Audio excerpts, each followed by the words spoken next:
সন্ত্রাস ও জঙ্গি নির্মূলের নামে প্রশাসনিক কমিটি গঠন করে সরকার বিএনপি নেতাকর্মীদের হয়রানি করছে বলে অভিযোগ করেছেন দলটির স্থায়ী কমিটির সদস্য নজরুল ইসলাম খান। নয়াপল্টনে দলের কেন্দ্রীয় কার্যালয়ে সংবাদ সম্মেলনে তিনি এই অভিযোগ করে বলেন, প্রশাসনিক কমিটি দিয়ে সন্ত্রাস ও জঙ্গিবাদ প্রতিরোধ করা সম্ভব নয়। এর জন্য প্রয়োজন জাতীয় ঐক্য সৃষ্টি।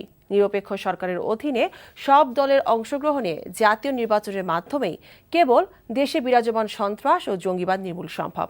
তিনি অভিযোগ করেন, জঙ্গি নির্মূল নয়, বরং জঙ্গিবাদকে হাতিয়ার করে সরকার বিএনপিকে নির্মূল করতে চায়। ঈদের আগে ও পরে সড়ক, রেল ও নৌপথে ঘরমুখী মানুষের নিরাপত্তা দিতে সরকার ব্যর্থ হয়েছে বলেও মন্তব্য করেন তিনি।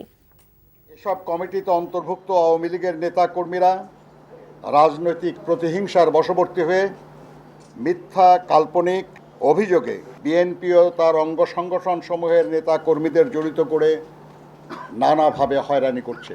দেশের বিভিন্ন জেলায় বিএনপি এবং অঙ্গ সংগঠনের অসংখ্য নেতা কর্মীকে গ্রেফতার করা হয়েছে। আমরা অবিলম্বে এই দমন নিপীড়ন বন্ধ করার দাবি জানাচ্ছি এবং আমরা মিথ্যা অভিযোগে গ্রেফতারকৃত বিএনপি অঙ্গ সংগঠনের নেতাকর্মীদের নিঃশর্ত মুক্তি এবং মিথ্যা মামলা প্রত্যাহারের দাবি করছি।